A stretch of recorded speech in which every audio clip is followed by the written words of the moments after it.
dans le Seigneur, je vous salue encore une fois au nom de notre Seigneur Jésus-Christ.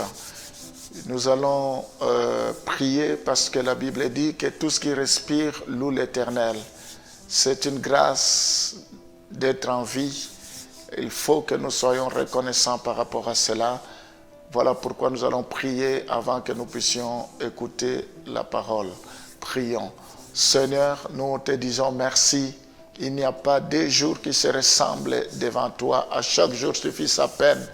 Merci parce que nous croyons que la journée d'aujourd'hui, c'est une journée spéciale, c'est une journée bénie. Nous croyons, Seigneur, que tout ce que nous allons entreprendre sera sous ton contrôle. Tu as dit le bonheur et la grâce vous accompagneront tous les jours de votre vie. Tous les jours, nous croyons que le bonheur nous accompagne aujourd'hui. Seigneur, nous voulons que le ciel soit favorable.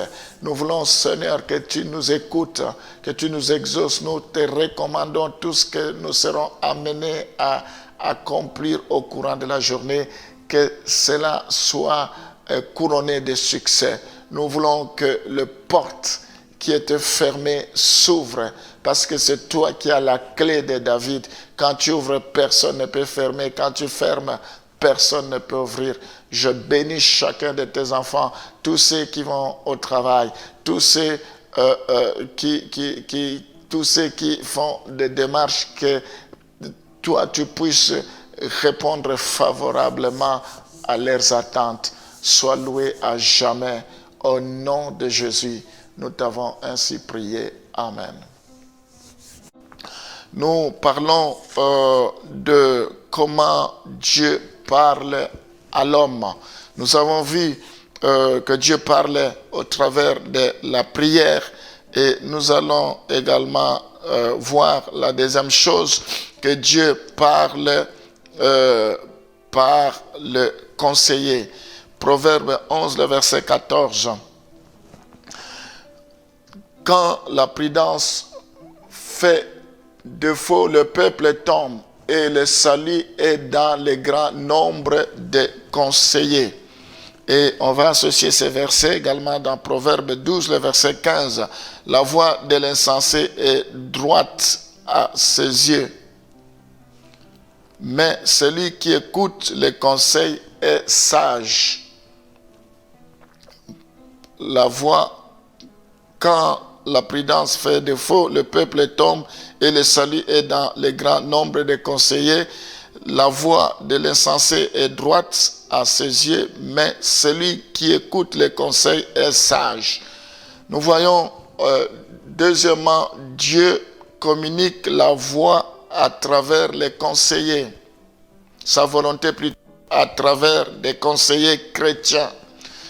Il existe de nombreux exemples bibliques de personnes cherchant des conseils auprès des hommes de Dieu, des enfants de Dieu qui ont une certaine maturité, des enfants de Dieu qui ont une certaine expérience. Nous avons besoin de leurs conseils.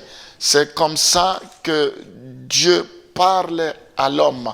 Donc, il faut que nous ayons confiance aux hommes qui ont une certaine maturité, une certaine expérience, des hommes qui craignent Dieu, qui sont des références, des modèles. Si nous voulons que Dieu puisse nous parler, c'est comme ça que Dieu parle à l'homme.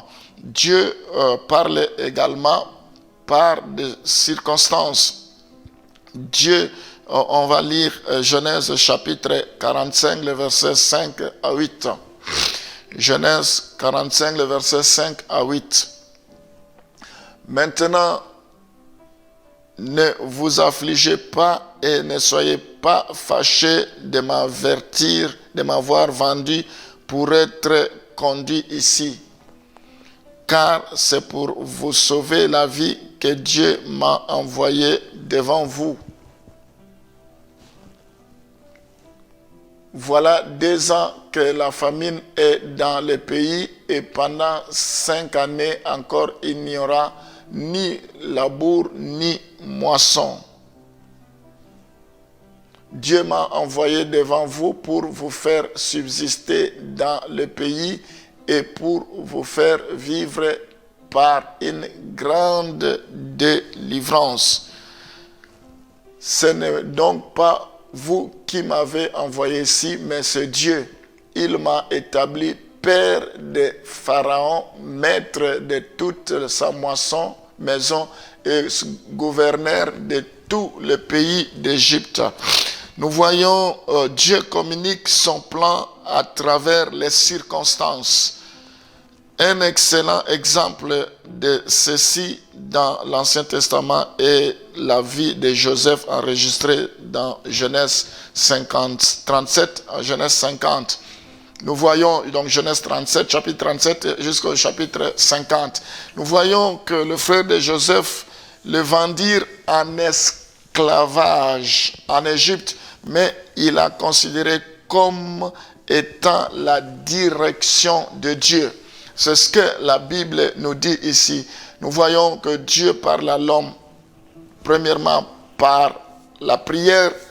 Ensuite, Dieu parle à l'homme, comme nous venons d'écouter, par les conseillers. Et Dieu parle également à l'homme par des circonstances. Nous voyons ici, ils ont médité le mal contre Joseph, mais Dieu a changé cela en bien. Ici, Joseph dit que Dieu m'a envoyé devant vous pour vous faire subsister dans le pays et pour vous faire vivre par une grande délivrance. Donc, il y avait la famine qui devrait s'abattre. Et Joseph reconnaît que ce n'est donc pas vous qui m'avez envoyé ici, mais c'est Dieu. C'est Dieu qui l'a établi père de Pharaon, maître de toute sa maison et gouverneur de tout le pays d'Égypte.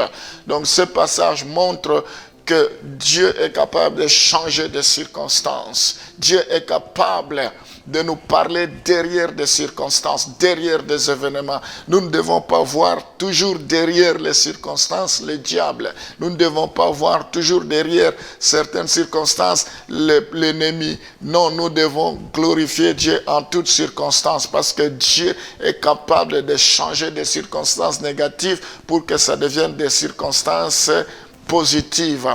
Et ma prière ce matin, c'est aujourd'hui que Dieu change en bien toutes les circonstances, tout ce que tu endures comme difficulté, comme épreuve, que Dieu change cela, que cela devienne une bénédiction pour toi, au nom de Jésus-Christ de Nazareth. Nous allons prier, alléluia. Éternel, celui qui change le mal en bien, tu es celui qui change les peines en joie, tu es celui qui change des circonstances négatives en circonstances positives, parce que tu es le maître des temps et des circonstances. Tu as changé les circonstances sur lesquelles Joseph n'avait aucun contrôle personnel. Il n'avait aucun contrôle. Tu as changé cela en bien. Que tu changes toutes circonstances dans la vie de chacun de tes enfants, même s'ils ne sont pas les maîtres de contrôle de cela, mais que cela soit pour ta gloire. Tu as dit que temps de Lazare, que ce n'est pas une maladie qui lui amènera à la mort, mais c'est pour que la gloire de Dieu se manifeste. Je prie pour que la gloire de Dieu se manifeste dans la vie de chacun de tes enfants. Qu'ils tirent des leçons par rapport à ce qu'ils vont vivre au nom de Jésus. Nous t'avons ainsi prié. Amen.